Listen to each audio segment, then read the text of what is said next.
We're at it, Fat. How about that? Can you hear me now? Can you hear me now? Let me start that all over again. Welcome to a very functional day here on the Dot Lot, where we have our things together. There are no technical difficulties, and we are all professional enough to make this work. I am so excited to be here. This is the first official game on the Dot Lot here in 2020, and I'm excited to be bringing teens in space. Last year we played a lot of kids on bikes. I played a little bit here, a little bit in a couple other places, but I am very, very excited to bring our little space action back to the Dot Lot. So, without further ado, I have a couple announcements, which I'll make a couple at the top and a couple at the end, and we're gonna roll right into this because we had no technical difficulties. We have all the time in the world, and I want to use it to its fullest advantage. Okay, so first things first, this is one of a series of games by Renegade Games that we will be playing here on the Dot Lot from now through the summer. We have already announced to Patreon what the next game will be. That will be coming to the public here very soon. But yeah, we're going to be kicking off our year here with this game in Teens in Space. Now today, if you want to affect the game, you want to potentially add some drama to their teenage-filled cosmic lives, you can do that by filling the bar yonder. Yes, correct. This direction.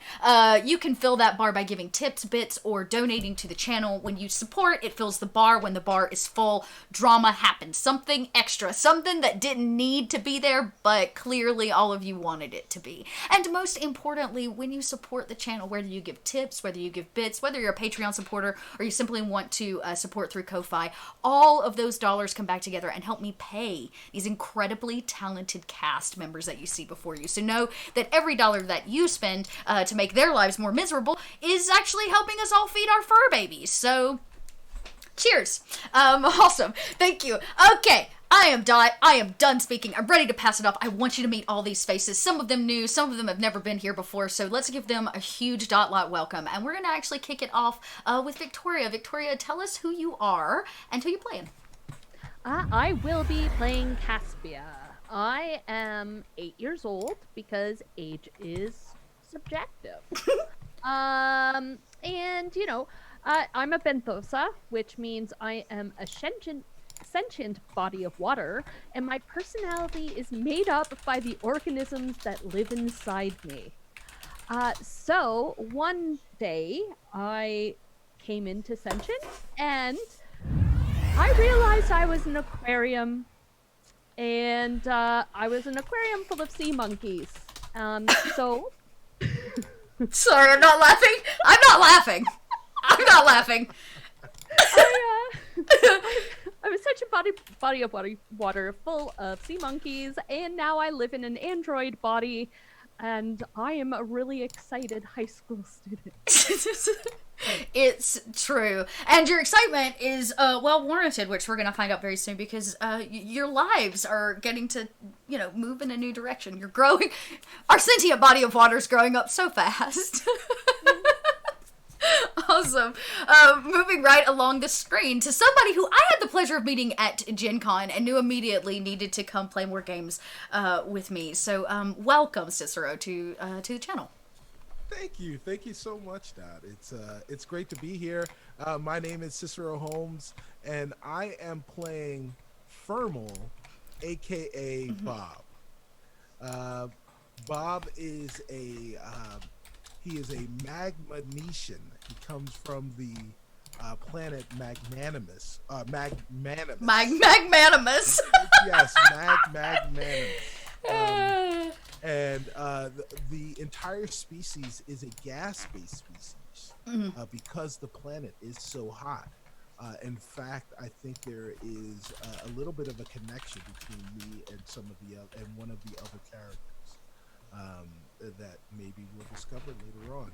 But anyway, because Thermal, aka Bob, is gas-based. He's the species doesn't live that long. He is 7 years old, which is an old teenager for a species that is such as his. He's very smart, and he created a suit for himself so that he can exist with the rest of the kids or the teens that are in space on that spaceship. But also, because they don't live that long, he's very direct. He doesn't have time to not be, man. He doesn't have time. And solids are weird to him. Okay. Is that his fatal flaw? Yeah, He's weirded out by solids? He's weirded out by the things that they find important. Oh. Because lots of things that they do, he doesn't really have to do. It's true. Nor does he. They're outside of his realm of understanding. So, hey guys, that is Firmal, aka Bob. Bob. Well, I'm sure we'll be learning more about the way that Bob copes through this world soon. And somebody that's definitely not new to the channel and not new to gaming with, but is, I have to say, more fluorescent and fabulous than I think I've ever seen Gnome on ever.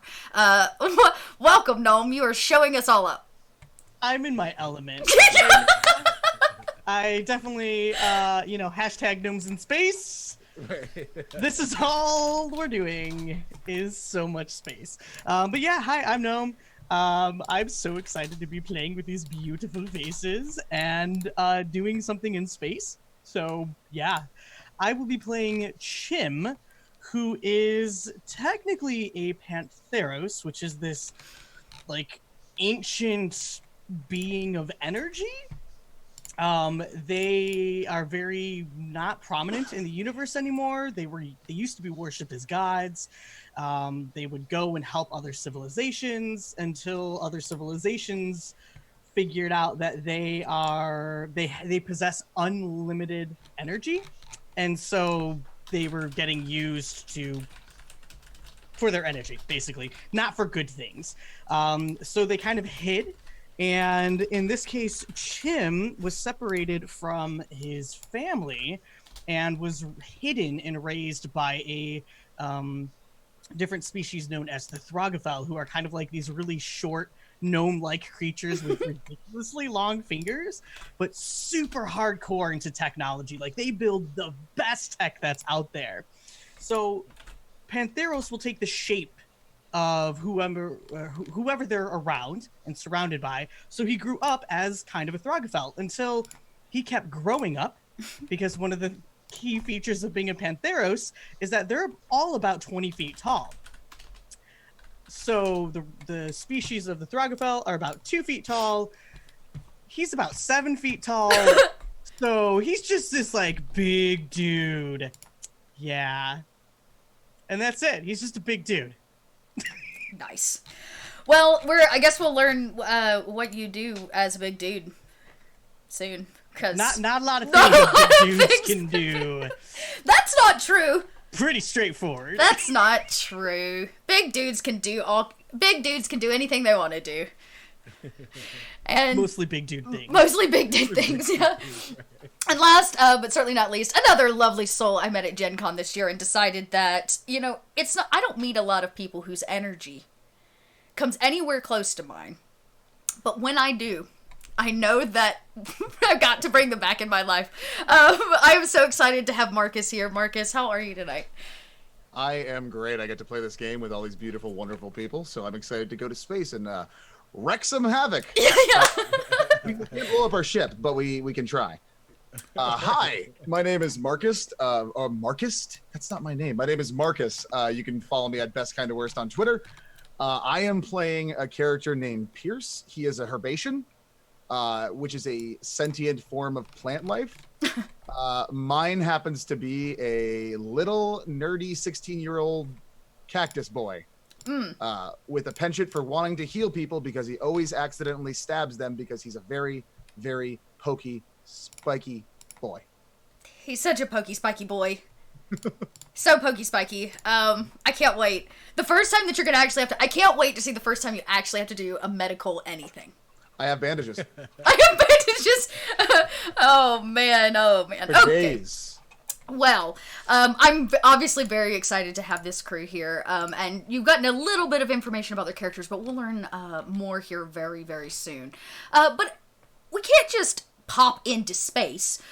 Space is vast, and the worlds in which exist in the solar system and universe at large aren't small, needless to say. And our story's not really going to take place in the Milky Way galaxy. In fact, it takes place about 150 parsecs from the Milky Way galaxy, in a galaxy known as Beta Cloud Nebula. Now, Beta Cloud Nebula is a much older system than even the one in which humans live in. And about 150 years ago, started a war amongst the species of the planets that exist in this system. More importantly, it lasted for a while, and it affected many of the species that once called this place home, whether it be planet side or station side. But when the war was said and done, a peace treaty was drawn, and this peace treaty was started, and really the foundation of it was based in the building of a school. One in which all species across the Beta Cloud Nebula galaxy would be able to come together and learn. It is, in fact, the most elite school, and it's known as Future Academia. It is a beacon of peace that was summoned at the end of this war, and it's really a melding pot for all the many cultures of Beta Cloud Nebula that come and go. Now, the lovely four teens that have recently been introduced to you are in the 4th year of boarding here at Future Academia. They've made friends, and maybe some enemies, which I'm sure we'll learn all about, as one is wont to do in your teenage years. But we suffer through all of the school nonsense for the most important thing: graduation. And these teens graduate in 14 days. But all Future Academia students don't just get to graduate. In fact, they have to complete a mission. And our 4 students are handpicked, top of their class, you might say. Part of something known as the Future Academia Agents.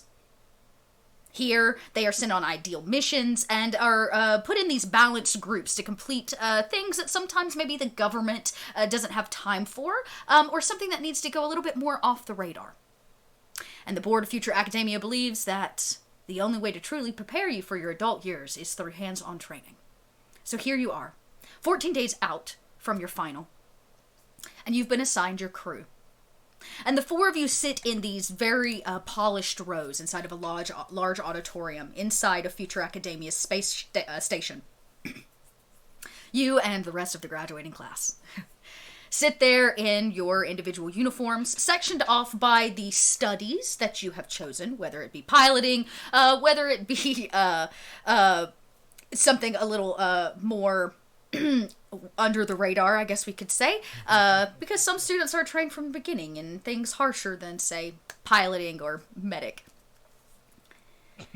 And a gruff man walks up on the stage. He wears a robe that trails behind him, and he is rather large in size. From underneath the robes, you can see a series of what most species consider tentacles, I guess you could say,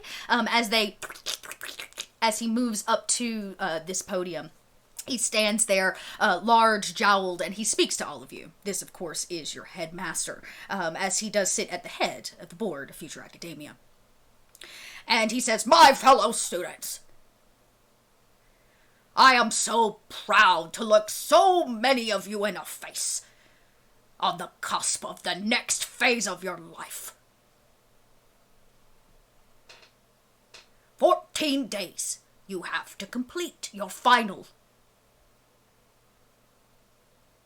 Complete it, and you shall wear a medal. Do not, and you shall join the rest of society."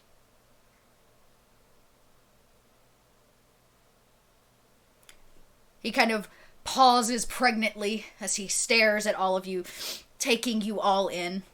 He makes eye contact with every one of you. All 4 of you, one at a time. Some of you have missions that are challenging. Other ones of you will be done sooner. But the difficulty of the mission is not the point. is that you use your skills to keep our galaxy safe and balanced. Future Academia students, stand. He kind of gestures. The whole room, chairs shuffle, the sound of linoleum and auditorium room floors. As you do, the lights shift in this beautiful circular room. Neons go off, going up the domed ceiling. Everybody's clothes start to kind of glow in that neon essence under blue light. And he says, I wish you the best. He kind of salutes with a sticky tentacle that sticks to his forehead as it peels off, and he says, you will find your assignments down at the docks. Do not fail us, students. We look forward to a new horizon. And he turns and exits the stage. And there is the lights again shifting color, letting you all know that you are free to leave.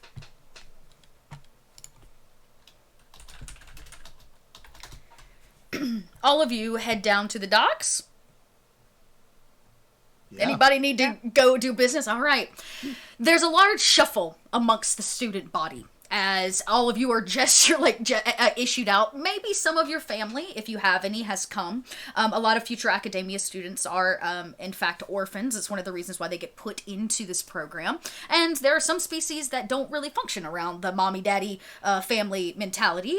Family can be more like a tribe. So whatever that is, they were welcome to come see you in your next to last, I guess, presentation before graduation. But the shuffling happens. Footsteps all over the place, excitement amongst the student body, and you hear a voice ring out loud and true. A voice that cannot be denied. She is, of course, well, what she would consider the queen of future academia. So excited. She leads the way with her posse down this hallway, and she says, I can't wait to see what futuristical assignment they put me on this year. There's no doubt that I'll be the first back. Her girlfriend's like, oh yes. They're like petting her hair, souping her up. The rest of you, in your heads, you see a picture of, like, an image of me behind in a cockpit, being like, and, like, going into, like, warp speed.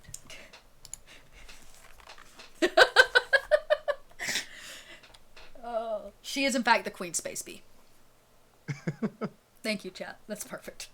Her hair is brightly colored, kind of this vibrant blue. It's very well kept in these, like, kind of large, I guess you could say, curls that accentuate the strangely neon outfit that she has on with this tubing around the base of her skirt. She swishes and sways until you make it to the docks. She stops with her posse nearby, and everybody kind of sorts out. There are these kiosks where you can go up and obviously click in information, search your name, and gain and get your assignment. She is blocking one of them.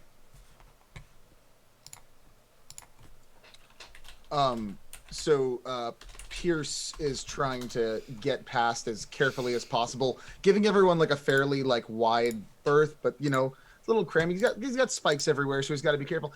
Excuse me, sorry, I gotta go right around there. If you just spikes are so last year. No, I've had these ones for a while. Clearly. Hi, my name's Pierce. Hi. Pierce goes to stick out his hand, but remembers that not to do that ever again to anyone who's got any kind of soft, squishy things that are their body. Sorry, never mind. It is a pleasure to meet you. I do need to ask you to move because I have to go see what my assignment is so I can be really helpful and very good. Yeah. Okay. And she kind of like looks at all the girls. They roll their eyes. They look at you, and she says, when was the last time you were pruned? Pierce's face drops. He pushes up his big round black framed glasses up on his nose, and just says, that's not very funny. And pushes, carefully moves around, a little less polite. Yeah. And just very, very like. She goes, what? Everybody needs a trim sometimes. Pierce is just kind of like processing this. He doesn't like it. Pruning's a bit painful for herbaceans. It requires a lot of, specifically if you grow too big, you do have to get a huge chunk of your body cut off, and it is unpleasant. So Pierce is just gonna kind of take this and try to take a couple deep breaths. Grab his little spray mister that he has. Spray a little bit of water on it.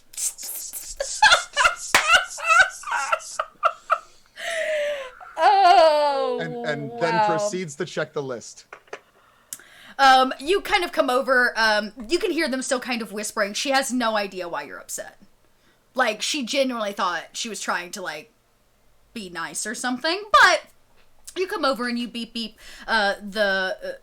portal. A little HUD deck pops up and you skim through, you find your name, and you see that you have been assigned, do we ever come up with a name for the ship, Caspia? Oh, did we? I don't think we did. Oh, okay. I think that was our homework. That's Like, failed. Like all professionals, My guess we is don't still do unneeded. homework. We did say that the ship was organic. It is an organic vessel. Her ship we is an thought about- organic vessel. Okay. Have we thought about Whole Foods? It can definitely be called Whole Foods. If that is where we're at. Let's come back to that one. or it's a space trader, so it's Trader Joe's.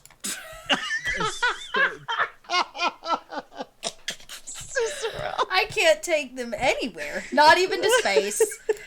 Okay, so, name pending. But what it does tell you is it does say, who like your captain or team lead is. It is Caspia.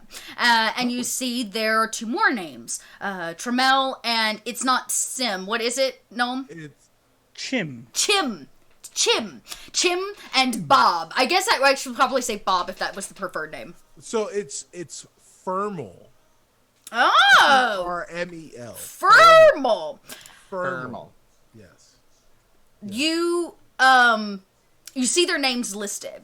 In addition, on the, I guess you could say roster or whatever you've been given, you see your last, like, assignment, that was done with this specific group. Tell me, Pierce, what is something fond you remember of that very first mission with this group? Okay. What's something fond that happened? Okay, so specifically, there was a point that Pierce, there was a little bit of a, I don't want to say space fight, let's say a space kerfuffle. Okay, just a kerfuffle. Just a little minor kerfuffle. Where the ship did kind of have to make some what some people would call evasive maneuvers, and I did fall over. And once I do fall, it is a little difficult for me to get up. And Chim came up and used the big strength and picked me up and right-sided me and got me some water. What a good friend.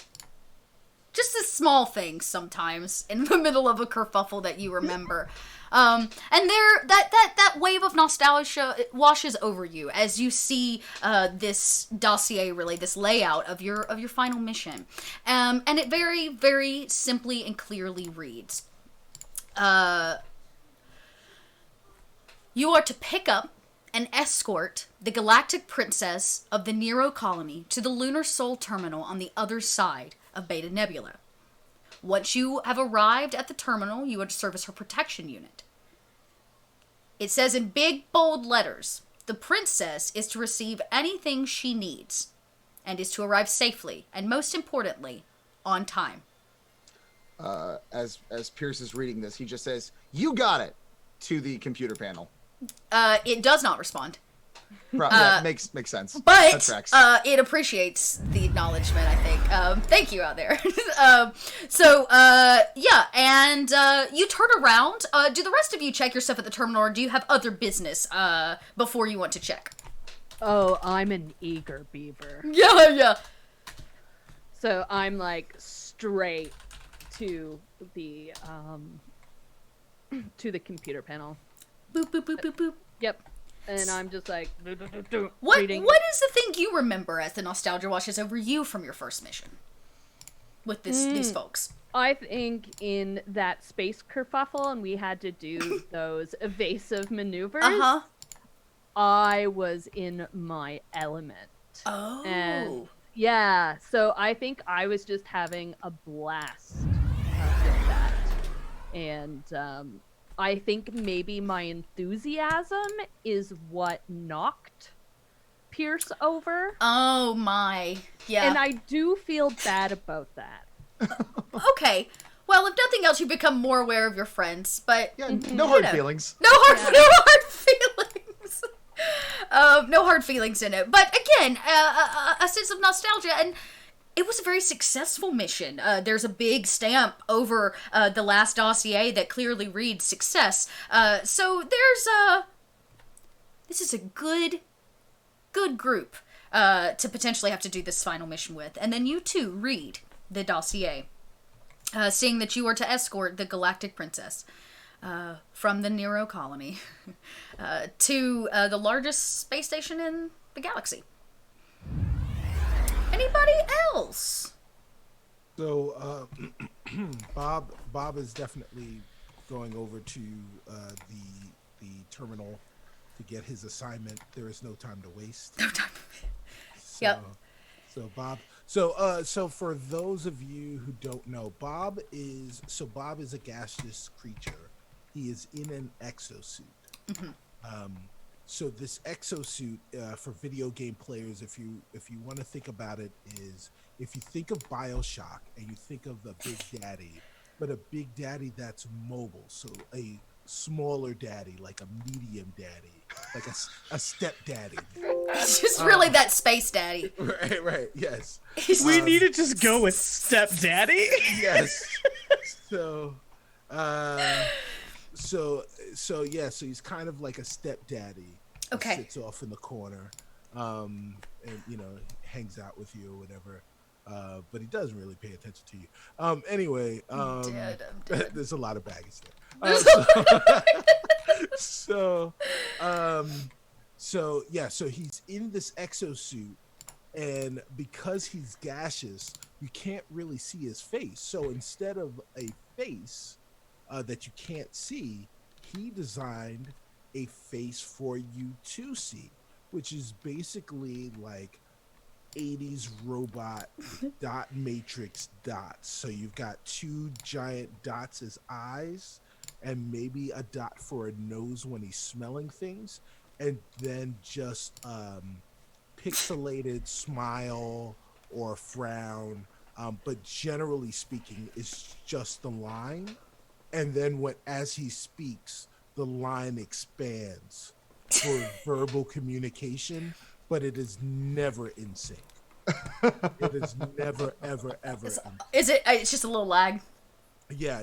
Just a little lag. Well, it's just like generic mouth open, mouth closed. Oh, I see. Yeah. Mouth open, mouth closed. So, I actually think I'm pretty sure I updated it. Below, if you're on a desktop, there is an extension below a little plugin I've got that'll show you all the deets on their characters. And you can see their character art too. You can scroll below and see some of their stats and stuff.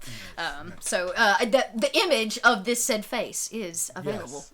Yes. And so you use your very large stepdad fingers to boop into this HUD deck. Assignment comes up, and what does Bob remember of that first experience together? So Bob as an engineer is remembering the first time he was in class and they had to do. So it was a very, very simple 256-bit circuit board, motherboard that they had to assemble. I love it. In the very first engineering class, and he remembers how inefficient the solids were, that they weren't able to escape their suit and quickly put the diodes together on the motherboard and then quickly go back into their suit and show how awesome they were. So Bob, he undid a latch on his suit that allowed him from his arms to escape, and he quickly attached all of the pieces to the motherboard, and then he quickly went back into his suit and he folded his arms and he just looked at everyone else, and on his face you saw 2 lines that went down on his eyes to show that he was angry because he had to sit there and wait for another 4 minutes for everyone else to be complete. Wow. I don't know if it's nostalgia as much as like trying to recompute. As you recompute and you kind of think this through, your face gets that. I imagine as you're remembering, you get those like question marks across the front of your face. Or maybe it's just the eyes, the big eyes, as you remember. But your assignment's been given. You have the dock station of Caspia's ship. She, of course, will be your pilot.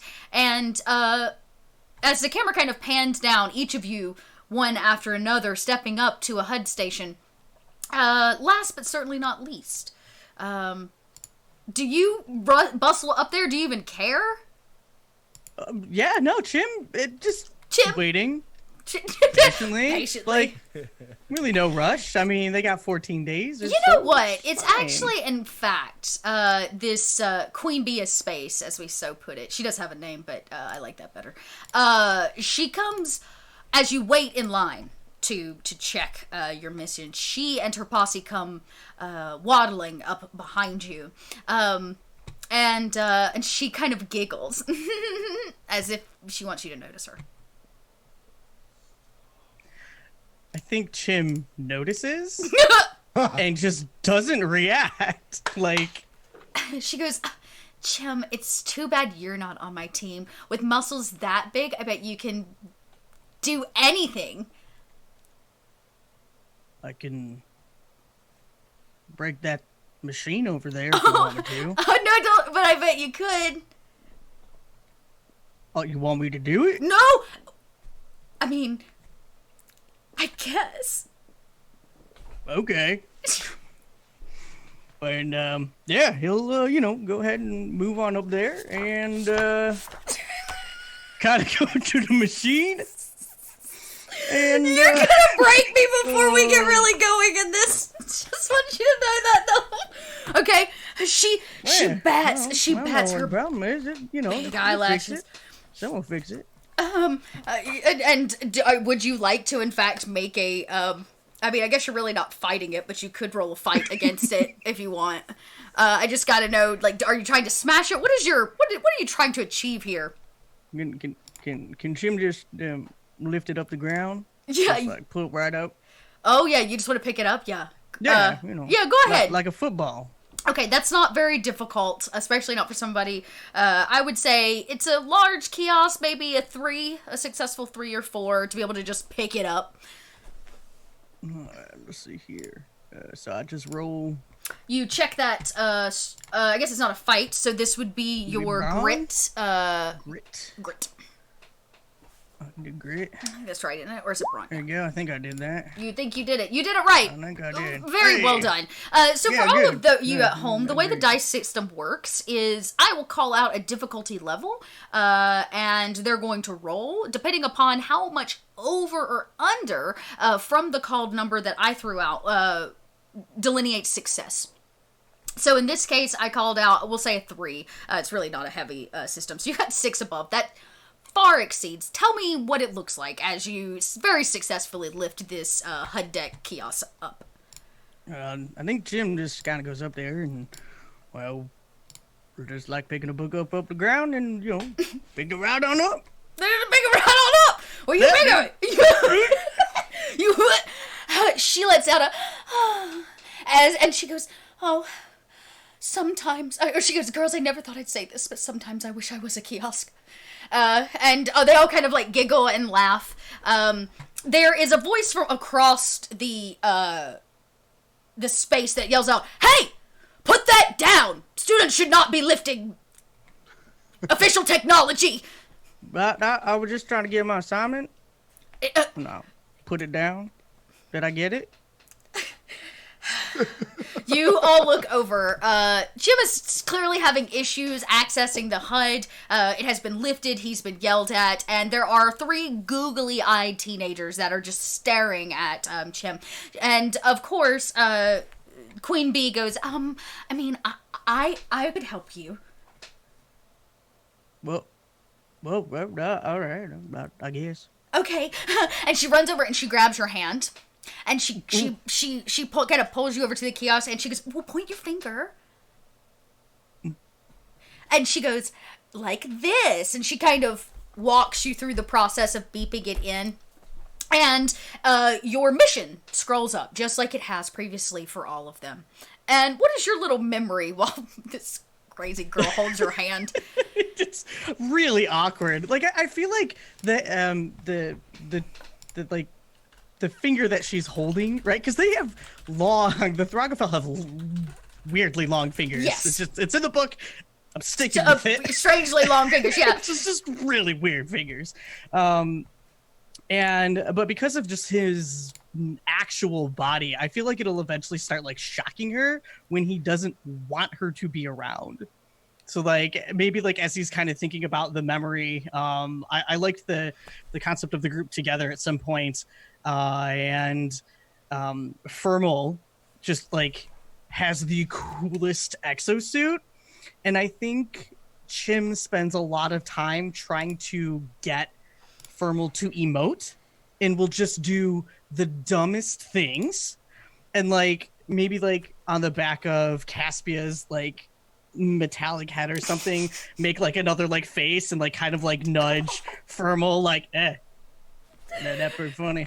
This little moment, just little stuff. yeah, like this that. little moment passes through, and it excites you. And sometimes, Chim, as a teenager, when you get excited, sparks fly, and you got a little excited. And as she's plucking on the screen, there's this giggle from her girlfriends behind you, and they're all like covering their mouths, and she goes, what is it? And when you look down, her hair is standing on end, like full on static electricity.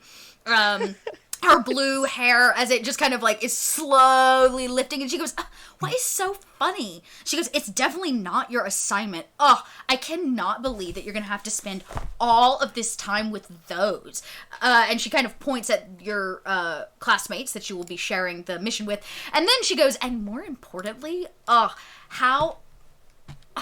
bad of a mission does this have to be for you to have to spend it with Sugar Spike? The girls behind when she says Sugar Spike gasp. And she says, why are you looking at me like that? Right at you, Jim. I think Chim's first reaction was like when she looked at his group. Maybe like he locks eyes for a moment, kind of eyes with Fermal, like kind of like nodding at her hair, kind of going crazy. But when she mentioned, did you say Sugar Spike? Uh-huh. Is that what she's calling Pierce? If that's kind of what you say, no, she's referencing your mission. Oh, wow! I was also confused. Okay, Yeah. okay, good. She's Thanks for referencing yours. clarification. Yeah, she's Pierce referencing. because we're gonna throw down right No, away. she's referencing. She did insult your crew, but she insulted it a lot more underhanded. This one, she's flat out like, oh my god, I can't believe you have to spend it with Sugar Spike. And she kind of points, and Sugar Spike, of course, when she points, she realizes she's talking about the Galactic Princess. Oh. She goes, sorry, I know. Only like the upper crust of the upper crust really get to call her that, but whatever. She's a nightmare. Ooh, why do you say that? Do you know her? Are you friends? I wouldn't call it friends. But enemies? Well, no, like her daddy and my daddy, sometimes they get together a couple times a year, and we just have these kind of parties, I guess. And then sometimes we have to like interact. She's miserable. Oh, well, I'll make sure I let the others know. Thank you for telling me. Oh, oh, you're so welcome. And she kind of like runs her hand down your very large static electricity, like just a finger, you know. Oh, it's nothing really. Any way that I could help or be of help, or maybe just we could hang out more. I'm a helpful person. No, it's cool. I'm gonna go with my team now. We got a mission to go do. Bye. Right. Oh. Turn around and walk away. Okay. Her hair still kind of stands on, and just like that top layer of hair after all that static electricity that just kind of sits. She looks a little befuddled that you did not take to her very well planned out cunning wiles, if I do say so myself. And and you walk over, and the four of you meet for the first time, just out front of the vessel itself, Caspia's stealth vessel, in fact, which, what does it look like, Caspia, just in general? It may not have an official name yet, but... I think it's more functional than, like, pretty. Yep. Yeah. So it's very bulky, and it's oddly shaped because there's no like friction in space, so you can just zoom along. Zoom along. Aerodynamic. Yeah. So it's very bulky, and it looks like a bunch of like crates put together, kind of. Okay. But it's also organic. So those like crates are very like, there's like a soft sheen to them. Okay. Interesting. And then it's wearing armor, I think. It is. It definitely is. And there is a vast difference between your ship and some of the other ships, which are a little fancier, smancier. Even Queen Bee, who does in fact have a name, which I say again, it's actually Jinx, Jinx. Jinx and her posse file into her vessel, which is shiny and circular and kind of like a sphere almost, and it's got this like nice glass front. It's top of the line in terms of vessels, but their vessel in particular hers is used for transporting small things, or small quantities of things. You don't know what her mission is, but they're clearing out the hull for some kind of transport. And there's a moment as all of you stand together for the first time in almost a year and a half since your last mission, kind of on the cusp of the next phase of your lives. And a printout has been given to each of you from the Corsa kiosk that has your mission laid out on it for you. Okay, everybody. I have your medical bells here. So Pierce reaches into his bag, pulls out these 3 ding bells, and hands them out to the 3 crew members. If you need any medical assistance, all you gotta do is... Well, this one's not working. I'll have to get you a new one, Caspia. Let me see. Reaches into his bag, pulls out this one, and there we go. So all you gotta do is ring this, and I'll come running to you. And just a reminder, I'm a little slow, so ring it before you get hurt. You just see a mental image of a thumb giving you an up. In your head. Oh, that's right. Yeah, you can't. I forget. I'm telepathic. I can't speak. I'm so here for this. I totally forgot. That's right. You get a big thumbs up. Pierce gives Caspia a thumbs up and just goes to the softest part of the ship and hugs it. There's a small purr from the inside of the ship, the way an engine might purr to you. Pierce, remember, stay away from me. Absolutely. I'll never forget it. Your spikes are bad for my exosuit. Oh, I'll see what I can do about that. Maybe I could try to find some kind of, I don't know, rubber thing to put over me. I'll figure it out. I'll say, what's a good distance? Pierce reaches into his bag and kind of gets a tape measure, a space tape measure. So it's like silver and blue. Yeah, a space measure. And it's like yeah. pulling it out and trying to giving like, is 5 feet okay? Just keep your spikes away from me. I'll try my best, but I brought this space putty to plug up any holes in your suit in case the worst happens. At least he planned this Very time. I am Very satisfied. smart. Here you go. Good job. A few of the vessels at this point have left port. You hear them kind of into the air and speed out like Jetson's cruisers because nothing here makes any sense. And your ship kind of coos almost and purrs with all of you standing in front of it. This is the same vessel you took last time. So again, a memory flashes over the vessel, a fond one, I guess we could say, as the door to the vessel opens and the gangway or the plank lets free so that you can walk up it. Question. You said this is Caspia's ship. Mm-hmm. Like, is this mine? Oh, like I own it. Okay, so then on the inside, the reason why it's so boxy is there are like these funnel runs kind of down it that like waterfall throughout the ship. Love that. Yeah, so that way I can, when I'm not in my suit, just like run through the ship as water throughout these like These is funnels. it like, it's like tubing? Is it like a tubing, a clear tubing? Or is it more like an open? Tubes like a full of gutter. water. Oh, okay, okay, Like, yeah. like half a tube, and then I can go. Is Nice. there like a funnel that you hook your suit into that you just kind of go out of? And well, Yeah, I think because my belly has that exposed like. Yep, yeah, thing. uh-huh. So like I just go up and like it hooks in and there's like this little airlock and then I can like go out. You that's amazing. Oh, I love this. Is that how you remain in your ship when you're in the ship? Is that your usual like, and you only wear the suit when you exit the ship? It depends on the situation. Like I think maybe sometimes it's good to suit up, especially when I'm piloting. Yep. Yep. That sort of thing. But you know, sometimes when it's like my off time and I, want to relax and like be free of the constraints of my suit, I flow around. And it's like a water slide, and Nice. So you are all aware of the little the little system inside the ship, making it a very unique one. In fact,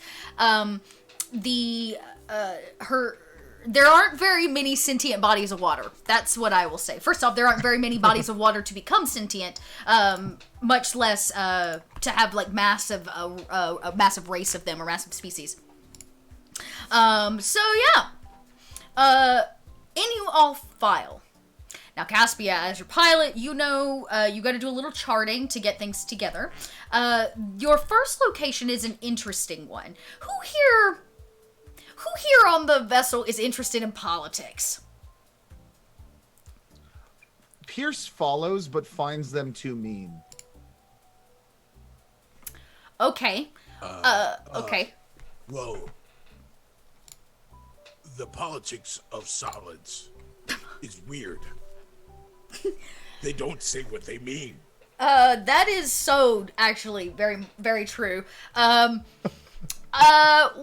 do. This is kind of a general education check, I guess you could say, or a brain check. In this, so anybody that wants to make one in terms of understanding the politics of the first location you have to go, Yeah, I'll which go. is the Nero colony, you're welcome to do so. Okay, I'm gonna roll right now. Butte. 17. Holy cow. Okay, well, it's not difficult with that roll. First things first, bare minimum, everybody knows that the Nero colony can only be accessed with permission. You either have a visa to live there, or you are required to get special papers to enter the facility. 1. 2, the reason why, and this is really what Pierce has a pretty good handle on, it seems, is that this is where the majority of the politicians and the this is where the majority of the politicians and the wealthy people live in the system. And it is in fact not a space station. It is planet side, which is kind of the interesting bit, I guess you could say, about it. The Nero colony is kind of like a futuristical kingdom. All of the buildings are built in these kind of saucer-shaped, kind of flat buildings that sit on these massive spires, and it sits up above the planet's surface itself. I guess you could say head honcho, or the person that heads up the Nero colony, they call him the King, and it is his daughter that you are going to get. As a political epicenter, there are P's and Q's that you must mind when you actually enter the Nero colony. Just something that probably crosses Pierce's mind as the idea of putting corks on your spikes passes through your mind. Yes. Now realizing where he's going, Pierce is probably going to try to go find something to kind of cork himself with. I don't know. Are there any space marshmallows or anything that we can find? If Caspia keeps food aboard the vessel, I would think so. There's easily, something. Yeah, you see an image in your head, because I'm really excited as we're, like, walking up to this. It's my ship, and I'm like, yeah, and I'm really eager.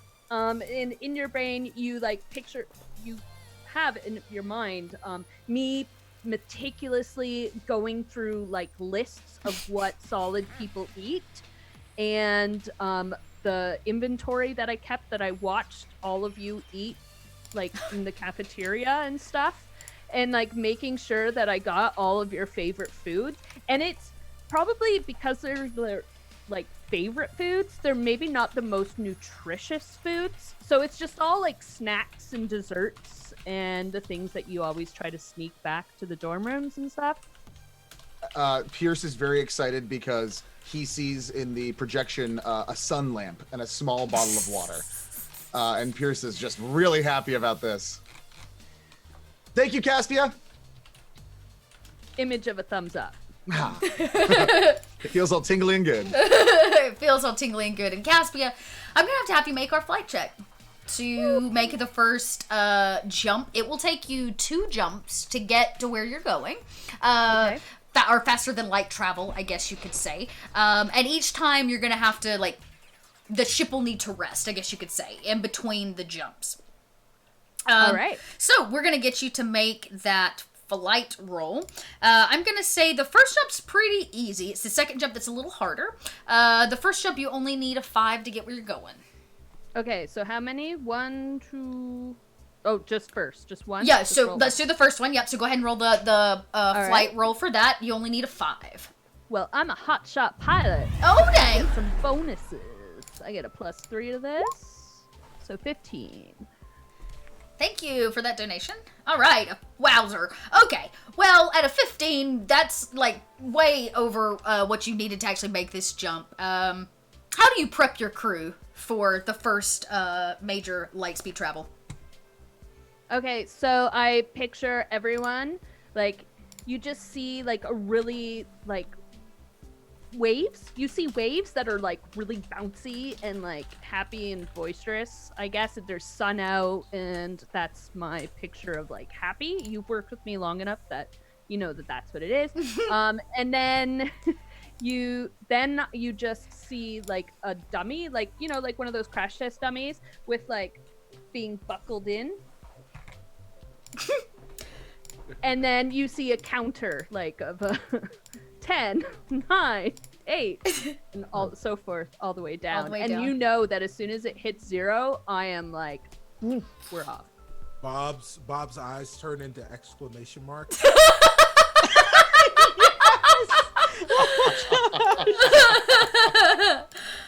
I love it. All right. Does everybody bolt to buckle in? Pierce just wraps himself in bubble wrap. I'm assuming there's bubble wrap on the ship. It's space.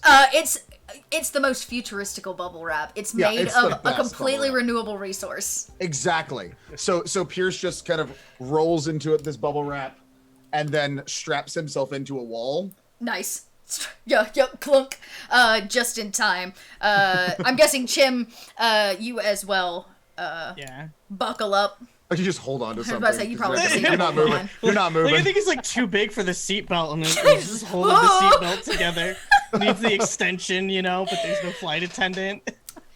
And as these, what I'm going to call them small vignettes happened, is everybody preps. A Caspia's pink animatronic hand presses all the right things as the ship jumps. And as it comes out of the space station, I guess you could say, the school station, these neon rings... You pass 1, you pass 2, 3, and as they speed up, it darts you into this tunnel of light, I guess you could say. It becomes bright. The ship immediately kind of shields all of your eyes, venting it with a nice tint to the front window. And it only takes about 35 seconds before you have finished the first jump. And you come out of now floating in space. You can see a couple planets ahead of you. Everything seems normal, at least from what you can tell. Caspia, does your vessel?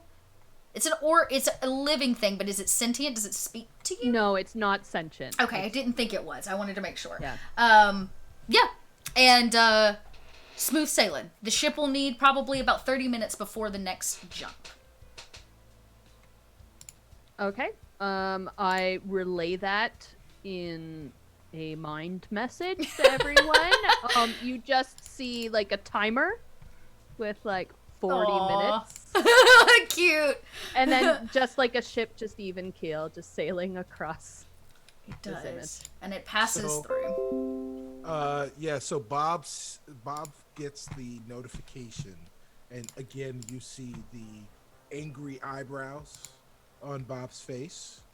And he immediately is going now to check the ship's systems to see if he can engineer a way to make it faster. To try to boost her up a little bit? Cool. Okay. Yeah. I dig that. All right. That is, for you, is going to be a brains check, right? Everything you do is through brains. So I would say this is going to be a bit higher. You're going to probably need a 7 to successfully alter an organic life form. Ring the bell. Yeah. I have lozenges. Oh, good. I love it. Oh, wait a minute. I did this wrong. All right, rolling for brains. I was about to say, do we have... Rolling for brains sounds hilarious. Rolling for brains. Rolling for brains. You rolled a d20 and you rolled a 20? Yes. Wowzer! Yes. Friend, okay. I'm gonna have you roll again because that is in the system. You roll an add, so roll one more time. The d20. All right. Well, here we go. I'm that guy. You are that guy. Yes. I can't wait to hear how you talk this ship into doing what you want it to. Holy 14. Crap, holies.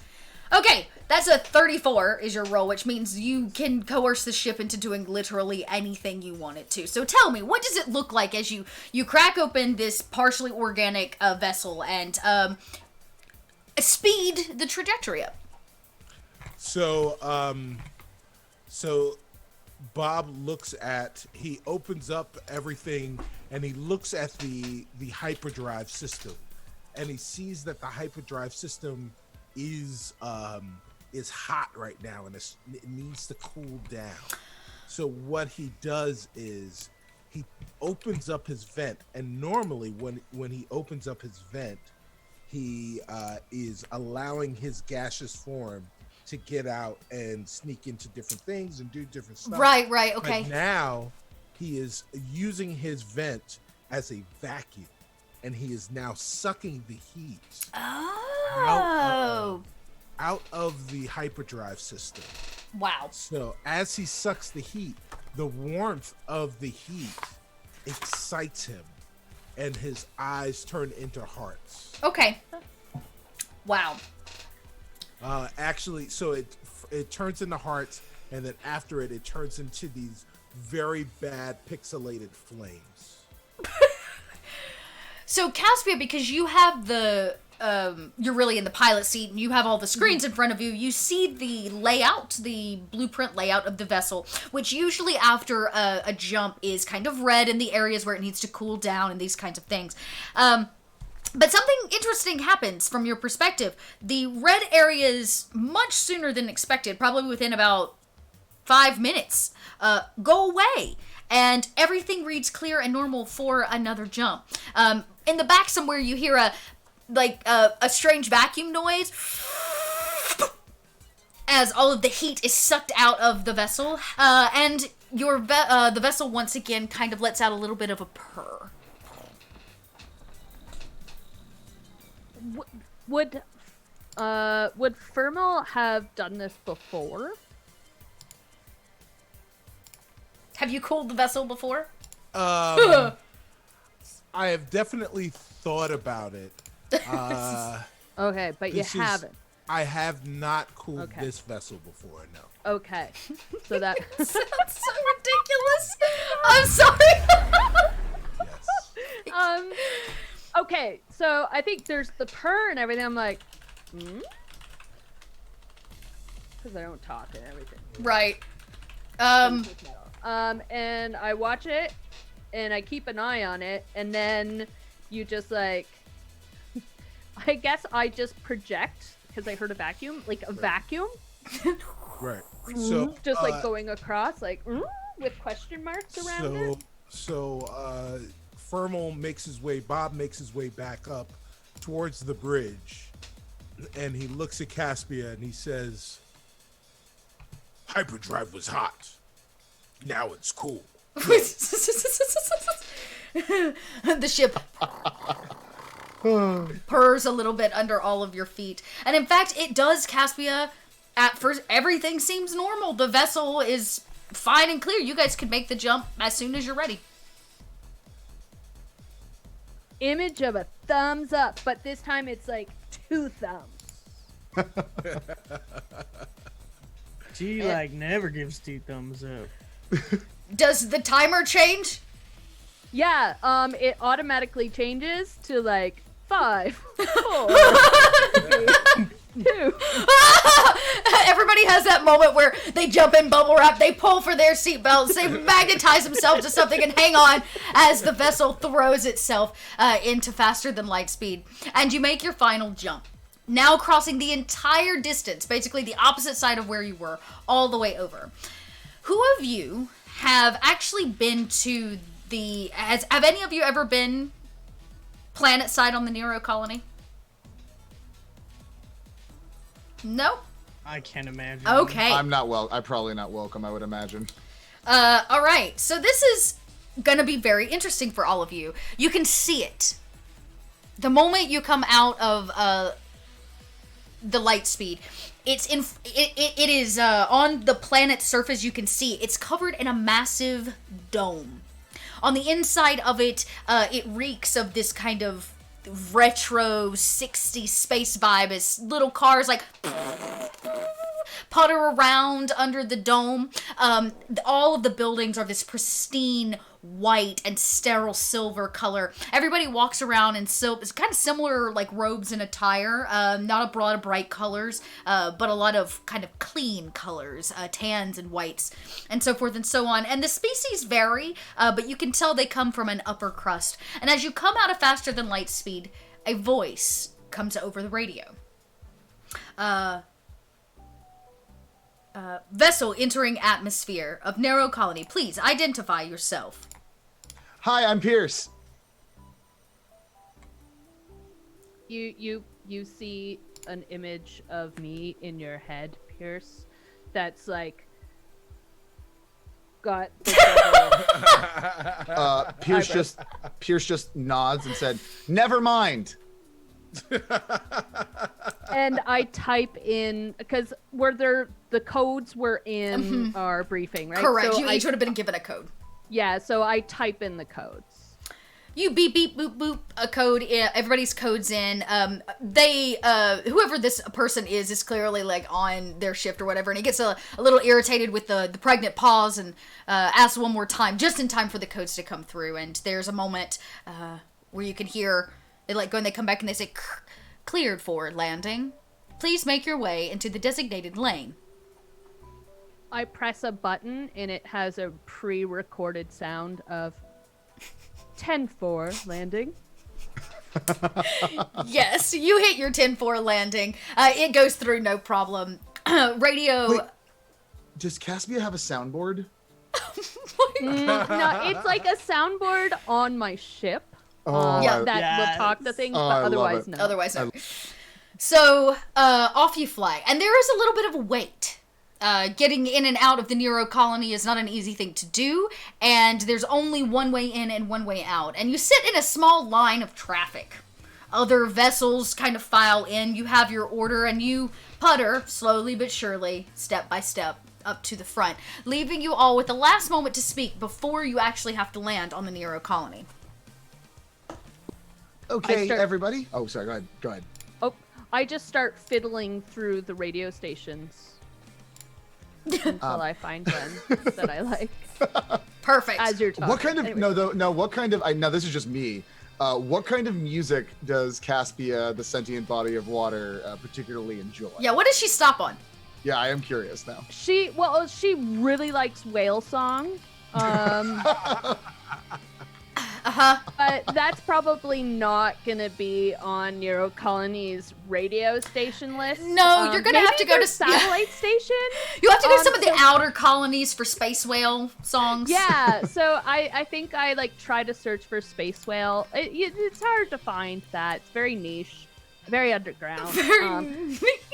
So I settle for like ambient synthy stuff that does like weird things. Yeah, you pull up a station that's got some ambient synth. This is maybe not the most popular music, but it serves its purpose and puts you all in the mood as you wait and continue your slow putter towards what is basically like an Oculus hole that's opening up and letting ships in one at a time. Oh.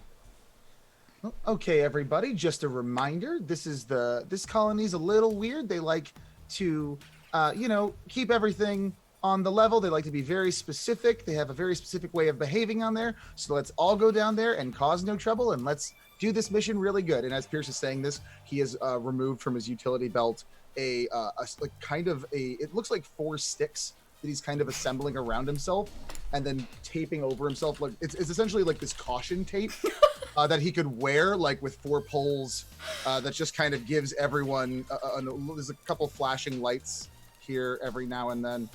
Just to make sure no one gets poked, because it's really bad when you meet a new group of people, specifically wealthy politicians who don't like outsiders. If you poke them and make them bleed their own blood, not good.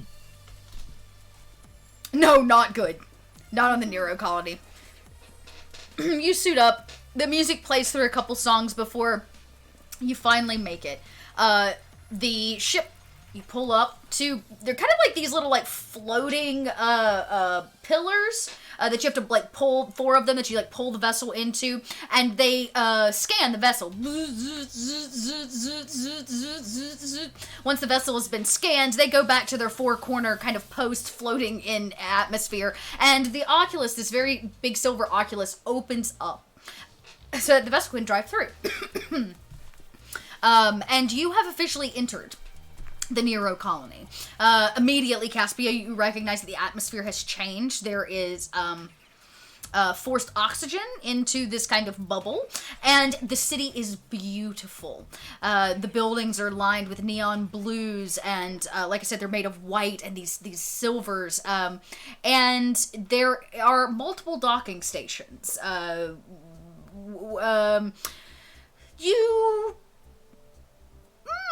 Would you know which docking station to pull into? They didn't tell me? They would have told you to pick her up. No, they probably would have. You're going to be pulling into a private docking station. Ooh. So you kind of get to fly around the city, I guess you could say. And as you come along the back side in your little kind of cruise and pitter, you fall into traffic, and it leads you around and you see it.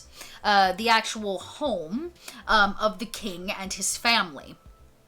And the front lawn is made of some kind of neon plant life and beautifully well kept. And there is a platform that's very clearly for visiting ships. There's actually 3 of them. They kind of vary in height, and they float just above the ground. So, of course, that's to not ruin their very expensive lawn. Okay, I type in some codes to let their people know that we are coming in. And I guess I reach out with my mind for people in that area. That, Yeah. Like at the landing pad? Yeah, there's like a little station dock. He's basically the valet. Okay, yeah. And it doesn't matter how many people are there. It's just I don't know which was the right one. So I just target all of the people that are in that vicinity. So everybody knows, yeah. Yeah, and because was there a picture of the princess? I probably looked her up. I looked her up. You want to look her I'm up? an overachiever. Okay. Yeah. All right. Yeah. I looked her up. I looked her up like when we were like flying. Okay. Yeah, on the way here, you kind of did a little research on the princess. Public knowledge is pretty well known. She is kept under strict supervision at all points. She hates her given name, so she calls herself Sugar Spike. That is kind of what the Great Sugar Spike, what the media calls her and the hip kids like to call her. I don't know how tapped in Caspia is to the space networks, the popular space networks, but you might have seen that she was she's a Cosmic Gram star, and Cosmic Gram, of course, is a video and photo social media type thing. She's very popular as Sugar Spike, which is her handle. She has a lot of videos you were able to kind of siphon through. It seems that she does a whole lot of nothing. Except to be a princess. You don't completely know why, but that's what she does. She's basically kind of a Paris Hilton of space. But most importantly, maybe because you're not on the Cosmic Grams, you're unaware of the fact that she is Aquilarian. Sorry, she is Aquilarian. Okay. What do I know about that? You would know. Victoria wants to know. Wait, I was going to say, what would Victoria know? Quilarians are basically this adorable, spiky species similar to a hedgehog. She's a little hedgehog. Super cute. Is the only way I know to describe them. Let's actually see what they say, what the book gives them. You would know that Quilarians are not, there's not a lot of them, and most of them live in refugee here inside of the Nero colony because they are a refugee race.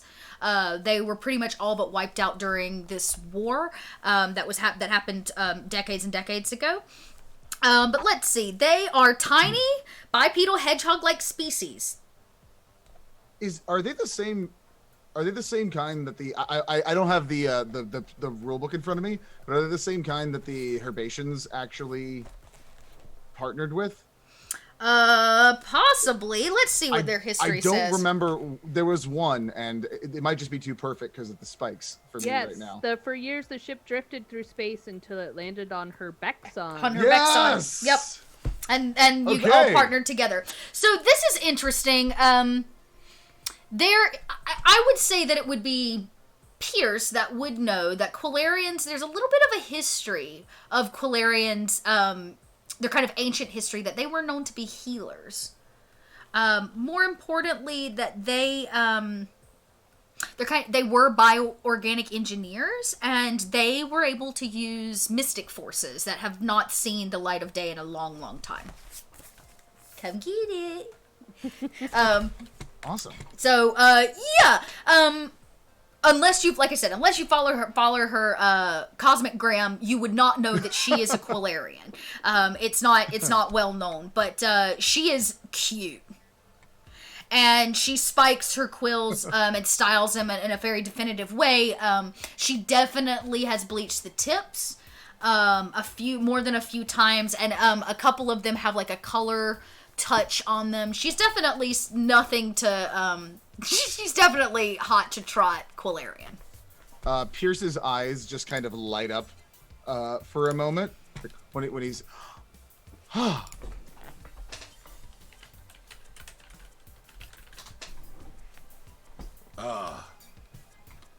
Goofy spikes. And the ship, like, putters down. Landing, you were welcomed in, no problem, Caspia, from the kind of valet crew that's there. They quickly meet you. They all wear matching uniforms, vest, trousers, all lined in this kind of like silver lining, and they wear the crest of the royal family. They do not make eye contact as they wait for the vessel to open up, and they gesture for all of you to come to head down, basically. You are on kind of the top tier of these 3 platforms. You got to take like a little escalator down each one to the lawn, but unnecessary retro science fiction. And you are able to make it to this beautiful lawn where the king himself, along with kind of his spacely court, awaits you, his wife. They are also Quilarians. He is a kind of much more rotund than his daughter, kind of squat, little hedgehoggy type man. He wears a pair of glasses.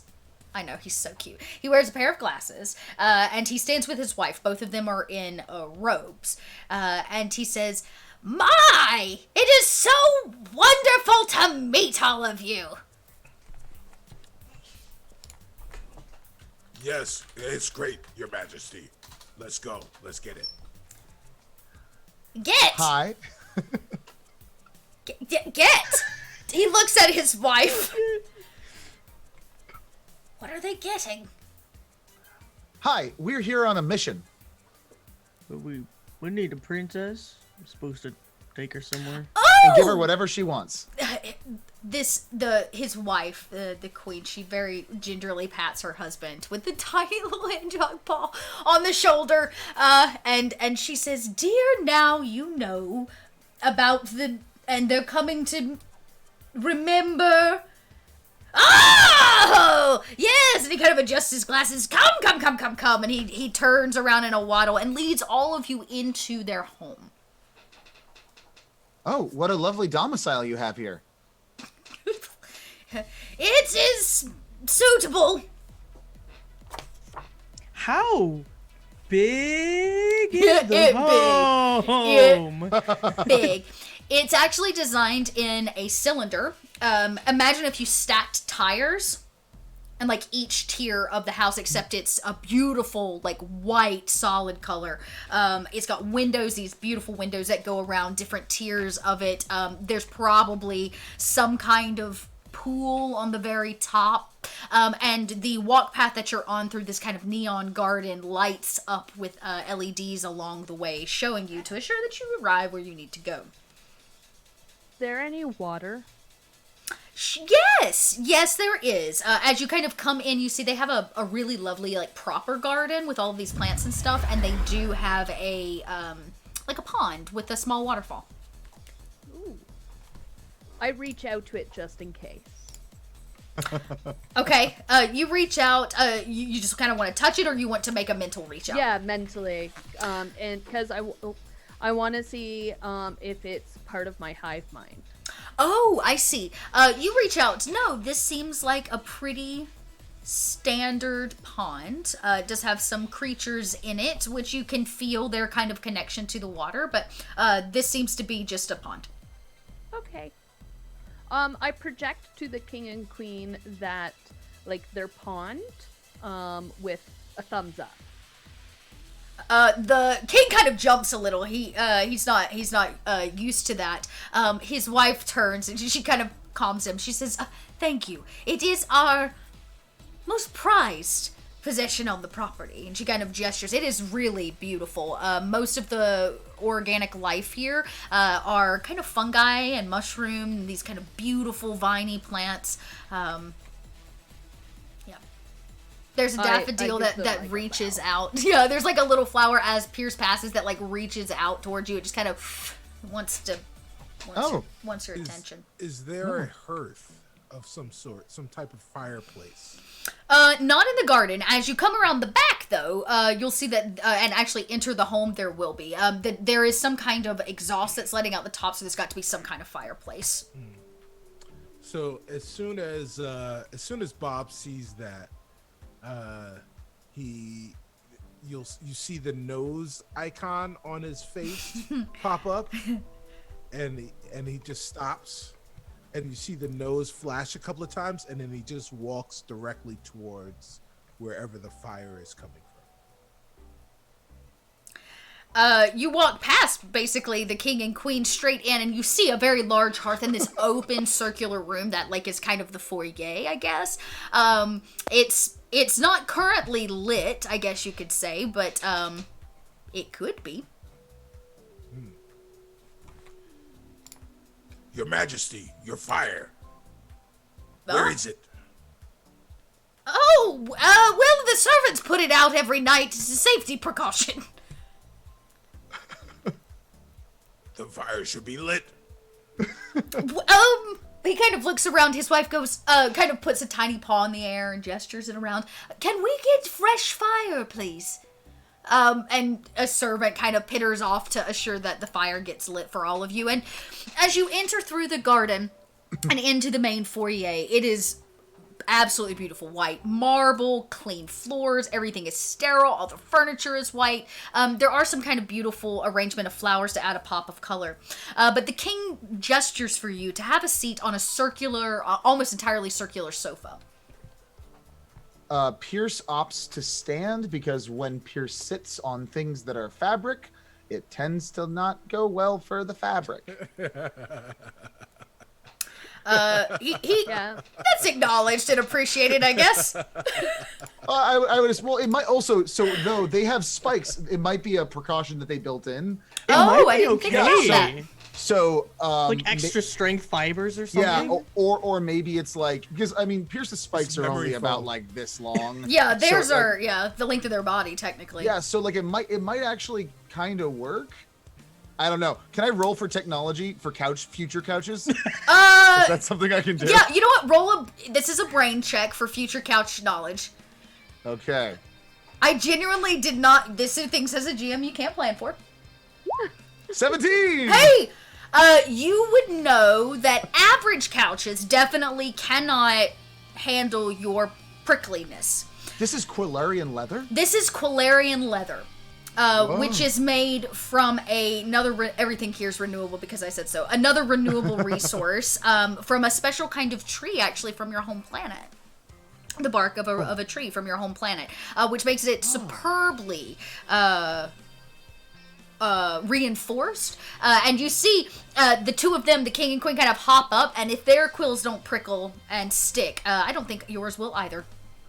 Pierce goes to sit down, and as you see, when he sits, it looks like for the first time in his entire life he is relaxed, because Pierce doesn't get to sit a lot. There's not a lot of material that's made for him, and even if there is, if it's metal, it might not scratch or get damage to it, but it doesn't feel very comfortable because the spikes are now pushing against all of his weight. So this is just like a actual... Yeah, you actually get to sit for the first time, yeah. And you can feel it. The couch actually pushes against the prickles without it, kind of going in or embedding itself. Oh, wow. Pierce is just kind of bouncing a little bit in the chair. The king adjusts his glasses. He's definitely older. He's graying around the spikes, and he adjusts his glasses and he squints at you and he says, "My, you are a rather large Quilarian." Oh no, I'm actually a Herbatian. Hi. He kind of looks at you again. His wife goes, "That's a different species, honey." Oh! I love what you've done with your quills. She definitely takes that as addressed to her regardless, and she goes, "Oh, thank you. I recently had them touched up. A highlight or two under the bottom layer really makes all the difference in making me look thinner, don't you think?" Absolutely. You look great. She kind of pans around, and she goes, "As to not stand on ceremony, and because we are on a bit of a time crunch, I'm sure they told you, correct?" Correct. Great. She claps her little tiny paws together, and she gestures in 4 more Quilarians. These are smaller than the parents, and she says, "Meet my daughters." Hi.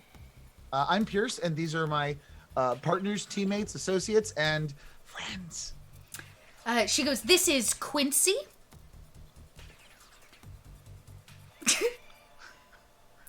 Hi, Quincy. Quirth. Quirth? Quirth? It's my father's... It's a family name, if you must know. And each time they're kind of like bowing, and she goes, do you know how hard it is to come up with names with a Q? This is Quack. Beautiful name, beautiful. And, of course, our eldest daughter and the princess of the Nero colony, Quilithia.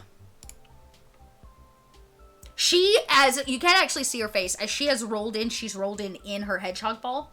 Oh, no. And she's, like, tucked in on herself, and she won't show her face. And she goes, Quilithia, you must come out. You'll spend all day on your HUD deck showing people your face, but when they come to escort you, you will... I apologize. Oh, so this is the one they call Sugar Spike. A single spike, like, perks up in the whole set of them, as if, like, taking that, and, it kind of unfurls just a little bit to reveal a set of, makeup eyes. There's, like, this purple makeup, big fake eyelashes, that kind of beat out, and you hear her go, so, you follow me? Oh, I don't follow you necessarily on spatial. What is spatial media? What are we calling it? Spatial. It is now canon. Spatial media, and it's Cosmic Gram. Oh, Cosmic Gram. Spatial media. I'm dead. I deleted my. I used to, but I deleted my Cosmic Gram because it got too toxic. Okay. At that point, I start, like, just lambasting her with all of the photos and, like, videos that I watched on the way here. Oh. And she, kind of thumbs, you see her eyes, like, blink, blink, blink, blink, blink, as she takes all of this in from you. Yeah, and, like, she sees, like, fireworks, and, like, and I'm just like, physically. And she kind of takes it all in, she kind of sighs and sits. And she goes, Mom, do I have to go? Yes, you have to go. But I don't want to. I don't care. She kind of smiles. Her husband grabs her hand and he goes, but sweetheart, if she doesn't want to go, we couldn't. There's kind of her quills, the mom's quills stand on end as she kind of stamps her foot. She says, you understand why this is important. We made a family decision.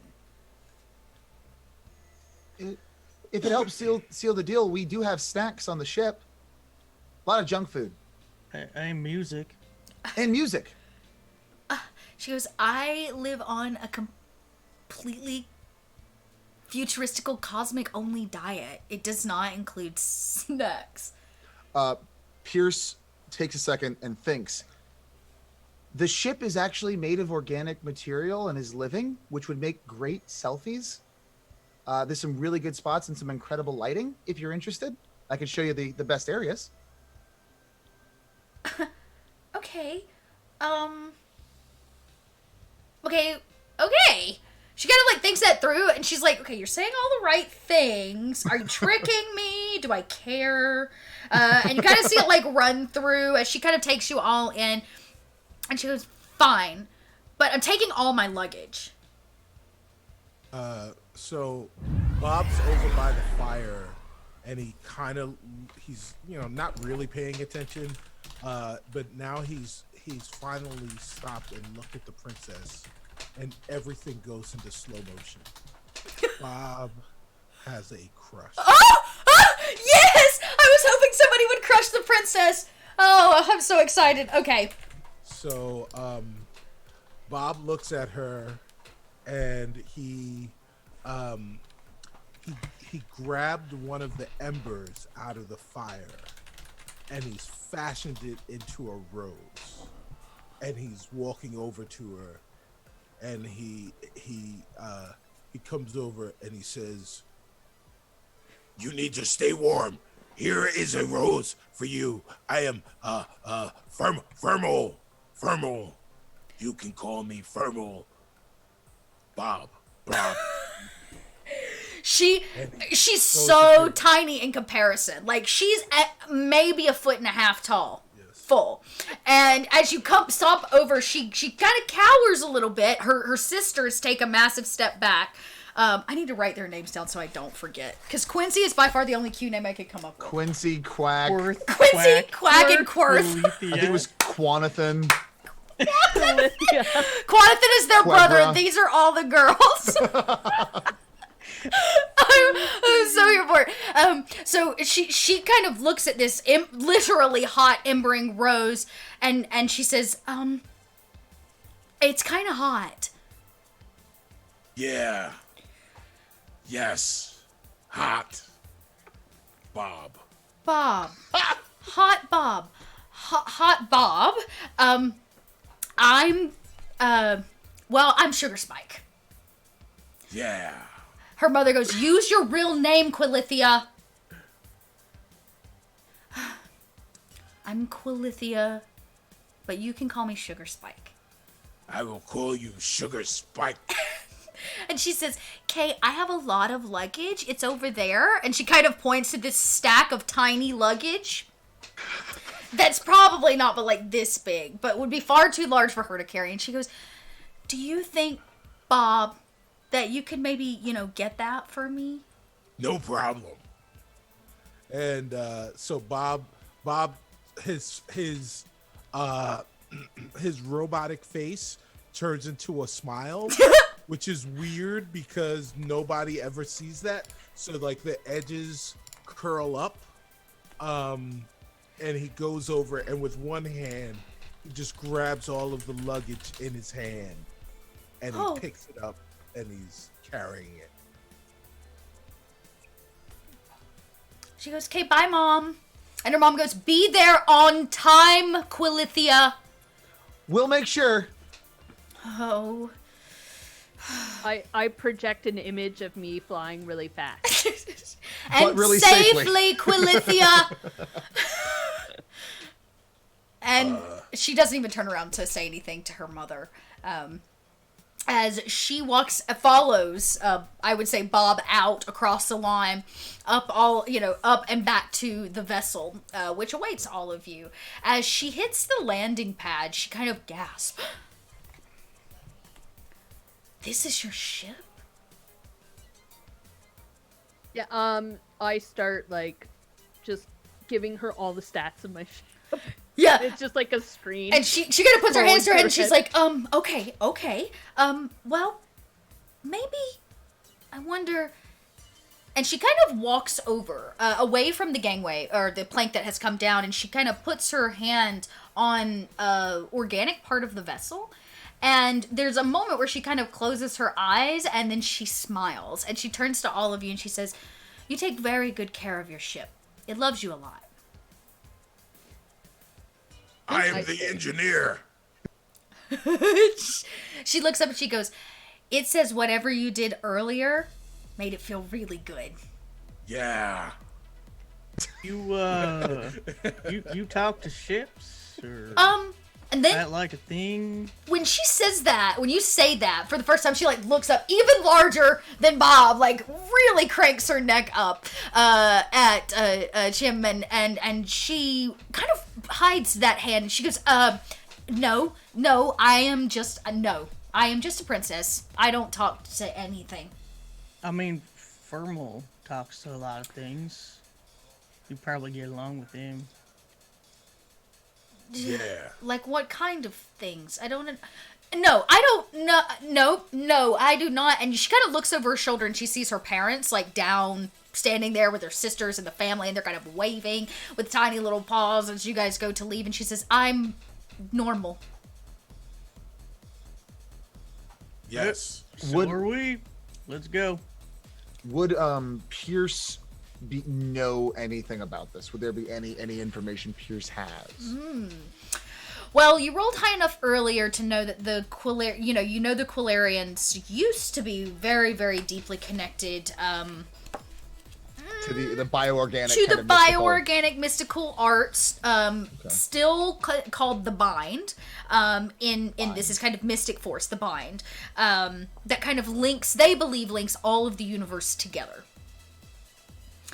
After the mass kind of exodus of their people and all being left over the last 100 years is really kind of just refugees, they have taken here to the Nero colony, and they don't really practice art of the Bind anymore. Okay. Their mystic kind of forces have been set to the side because it's one of the reasons during the war, a contended piece of the war, I guess you could say. So they think it's safer at this point for their race not to be involved in that. Okay, that's fair. That's good. Mm-hmm. Pierce will walk over to Bob and kind of usher Bob aside and whisper a couple good locations with the best lighting on the ship into Bob's ear, close enough that, like, not poking Bob in any capacity, but just like,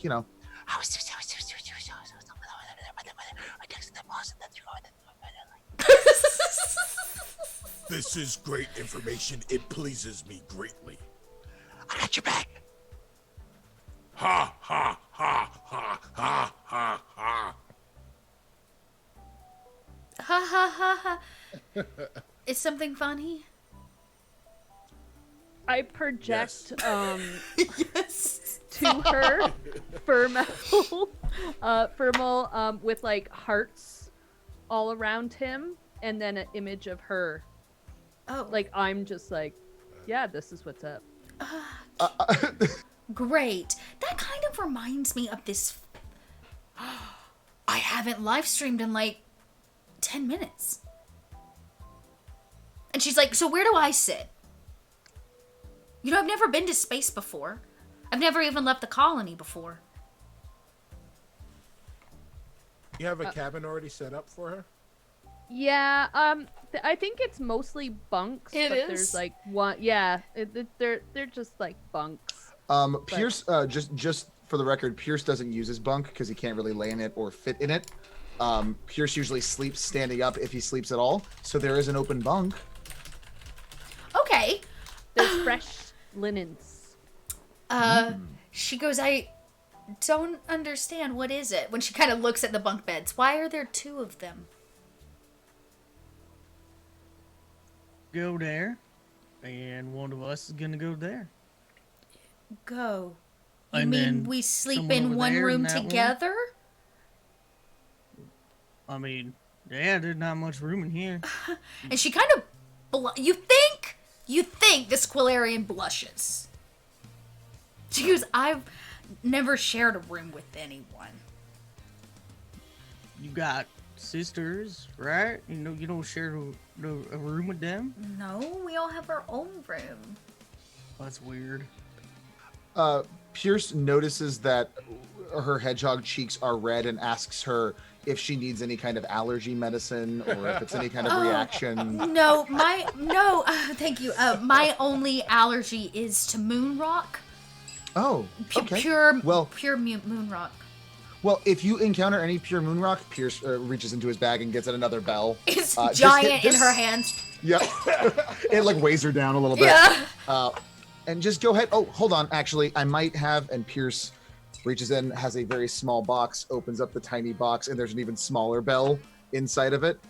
Because there are, various sizes of space. He's worked with different teams before, so sometimes, different species range in size. So he does have a slightly smaller one. It's not so small, but it's small enough that it actually will not topple her over. Right.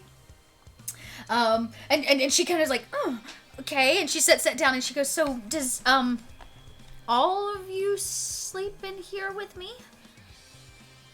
Oh, I don't. I usually wander around the backside of the ship. Right. Because you're a probation. I'm just gonna, and she kind of pops out her phone, which is far too large, like, for her hands, and she goes, I guess this'll do, and she, like, beep-boops in, and she starts her first live stream, and she's like, coming at you, here I am, you know, I'm me. photobombing. Yeah, in the background. I imagine all of you are super awkward. She's We're all like, just like, we're just like creep into the frame. here I am, Sugar Spike, live for the first time from the inside of a ship. And she kind of pans around, sees all of you, and she goes, I'm so excited that I'm going to be taking my first journey off the Nero colony. From here, all the way over to... what did I tell you guys? Oh, you're going to the, all the way over to the Lunisolar Terminal. Can you believe it? My little paws are gonna set foot on one of the most popular space stations in all of the galaxy. See, I heard that once a year, they switch out all of the products and all of the new clothing lines come in. They even carry my size, XXXS. I got a question. She turns the phone to you. Yes. Tell everybody at home hi. What was your Chim? Chim. Yes, ma'am. I'm just gonna turn to Caspia, and ignoring the everything. Are we supposed to disclose the information where we're taking her? Was that supposed to be like a quiet thing? As soon as you say that, it turns back and she goes, so I will see all of you at the lunar solar system in 24 hours time. Click, boop. Ooh, oh, well. Well, what's the worst that could happen? Thanks for watching, everybody. I was gonna say, I think Self-destruct actually button. it is 10 o'clock and that's pretty much the perfect ending to this. I think we are gonna end on that. I could not have said it better myself. As the princess sends out her live stream of the fact that she is, for the first time ever, leaving the Nero colony. You have all set yourself up for what hopefully will be a drama-filled fiasco. My goodness, that was just too perfect. So thank you all so much at home for tuning in and hanging out with us. I really appreciate you all being here. I saw some new faces. We had some new follows tonight, so thank you so much. If you don't already, take a moment, follow the channel. It's totally free, it doesn't cost you anything, and you get to know when we go live every time, because we've got a few things happening here on the Dot Lot this week. So thank you so much. I'm gonna let these lovely folks tell you who they are, and I will close us out with a few extra bits of information. How do you do the heart thing? How do you do the heart thing with the hands? I can't figure that out. Man, I'm so terrible at it. Like, so my friend just does this like a little heart. Oh yeah, I've seen the tiny heart. The problem is I have fingernails, so it does not look like a heart. I have like these long talons that don't really resemble anything good. I guess I start with I do this pinky. Everybody makes fun of me. This front pinky, I have a problem bending it. That's all those years of tumbling that I did. So it doesn't really bend with the rest of it. It's always like a little proper pinky situation. It's fine. But yes, thank you all so much. So let's go around. We'll actually go backwards this time, and we'll start with Marcus. Tell us who you are and where we can find you throughout the week. Hi, my name is Marcus. I forgot literally everything about myself for a second. Hi, you can follow me at Best Kinda Worst on Twitter. And this was fun. I am so excited. I love these characters. This is going to be a beautiful disaster. Yes, I cannot wait to live this next week, for the next few weeks. Oh, so ready. This is going to be Thank you all so much. Yeah, thank you. I was very excited to have you, so I really, really appreciate you coming out. Gnome. Hi, I'm Gnome, and we're in space! Space! Space! Gnome and I are spacing up a lot with each other. So much space. It's out of this world. No! No, that was bad! Bad! Awesome. Where can we find you, Gnome? You can find me on Twitch, Twitter, and Instagram at NoMedic. I do a whole bunch of things on the internet, lots of shows like this, mostly in space right now. And yeah, I don't know. I've got a schedule up on the Twitter. It's a very good schedule. You should check it out. One of which, in fact, includes something we do together every Thursday. So if you want some more space, but this is like dark space. We do darker space on Thursdays. On Wednesdays, we do teen space, dark space. So yeah. You say that, Dot. You say that, Dot. That it's dark and grim, and like the first thing we do is have ships. The grimmest, darkest. Grim, dark. It's fine. It's fine. It's gonna be fine. I'll actually tell you guys a little bit more about that here in a second. Cicero. Oh yeah, hey, it's me. Hey guys, I am Cicero Holmes. I am Stubby Stan on all social media platforms. You can follow me on whatever social media platform you decide. You can find me on the Incomparable Network series of family of podcasts. You can find me on the Discovery DB podcast, where we are getting ready for Star Trek Picard. So we'll talk all things Star Trek. Check us out at DSC Debrief. And you can also check me out every Sunday right here on Twitch, twitch.tv/DND, for my other actual play tabletop podcast called Rivals of Waterdeep. Yep. It's so good. Check it out, So everybody. good. It's so good. Where I play, thank you guys. Yeah. I play Perrin Underbow, who is a halfling bard. So check all of that stuff out all over the place. I love it. Awesome. And last but certainly not least, our shiniest of characters. That hat is just so on point. I love it so much. Victoria, I'm so glad to have you here. Thanks for having me. You can find me on Twitter at Mimi Merlot. And you can find me over on the Broadswords as the DM and producer. We are an all-woman and non-binary podcast.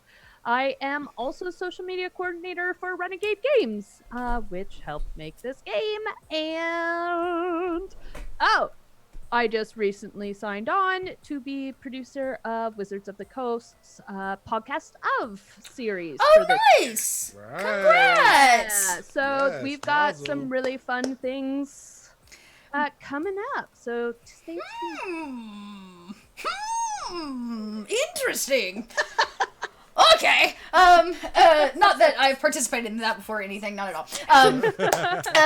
Hey guys, I'm Dot. Thank you so much. If you popped by today, you've made your way to the Dot Lot. Make sure to keep up with everything that I'm doing. There's some social links for you. But more importantly, there are other ways you can stay connected with the Dot Lot community, which includes Discord. It's a totally open community. We talk about all kinds of things from tabletop to simply having a void that you can scream in, because sometimes you just need to let it out. So we got everything there for you, and a way to connect with the community at large, including a space to talk about this campaign. So if you're enjoying our little mini campaign that's going to go on for the next couple weeks, there is a space for you to come talk about it, our characters, and to talk all things teens in space. If you have questions about the game, I'm there all week long, and you can come drop those questions, post some gifts, tell us your jokes, and we'll be there waiting on you. More importantly, know that the Dot Lot is completely funded and made possible by all of you, so thank you so much if you gave bits or tips tonight. The rest of my cast is paid by Patreon, in fact. So make sure, if you want to check that out, we have tiers starting as low as $2 a month, and you gain access to all kinds of stuff, including first look at things like character art and videos that we make, first signups for Sunday Fun Days, which I'll talk about here in just a second, and as well as access to things like Discord, special chats, and the monthly Dot Lot chat, where we get together and we just get to talk. No streaming, just talking. So come on over and join us there if you have any interest stepping it up into the support world of the Dot Lot.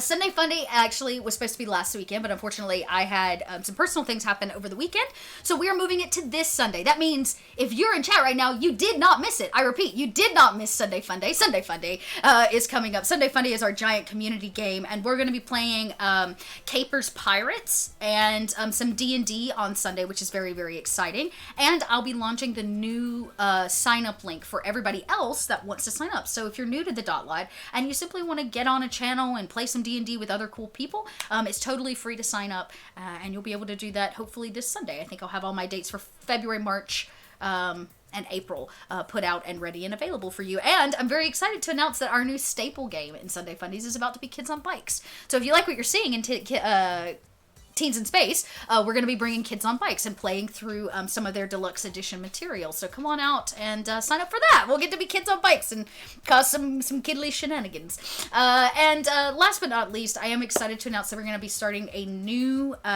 project here on the Dot Lot on Sundays as well. We'll be taking like 1 or 2, maybe 3 months out of the year, and I'm actually going to be producing your content. So it will be submitted by you as the community. We had this slot open for the Owl of Lycia, and it was great. Marcy was able to play test her material. She found it very beneficial to have an audience and a cast and the support of the channel. So now we're going to be I'm going to be figuring out a way to open up monthly, like 4 weeks, I guess you could say, for you to pitch your ideas and get a slot. And we're going to actually be kicking that off in February with a Dragon Age campaign. Good friend Saverick, who's been part of the Dot Lot since the very beginning, pitched his idea, and Saverick is going to be GMing his Dragon Age mini campaign for us. So be on the lookout, more information coming. That's going to be the first test round of what I'm calling the Dot Lot Incubator series. And I want to give everybody a chance to GM and incubate and have me there as a way to support you in case you have questions or need extra hands on deck. So more fun things coming for all of you. I know Steph's very excited. Steph's been excited since I announced it. So for more information on the Incubator series, that's all going to get posted to the Discord. So the best thing you can do is come join. Now, all that to be said, I'm going to pop off because these awesome folks are going to go record an after show. We're going to take 10 minutes. We're going to talk about I know, gas fees. They all look surprised. Talk a little bit about the character development, where we're at in the story. And if you want access to that after show, all you got to do is join the Patreon. So that'll be up sometime next. It should be up this weekend on the Patreon. So thank you all so much. And we will see you all next week. Same dot time, same dot channel right here for 2284 Futuristical Flash, a Teens in Space campaign, Wednesdays, 8 p.m. Till next time. Bye, everybody. Oh, we're going to raid a channel. Don't let me forget. Who's live right now? Bubbernot's live. Hey, Bubber! We're going to go raid Bubbernot. Let's go say hi to Bubber. Let's go give all of our Dot Lot love to Bubbernot. Tell him I said hello and that I'm recording an after show, but I'll be by later. Loving the Bubbernot. We're raiding here, and looks like 5, 4...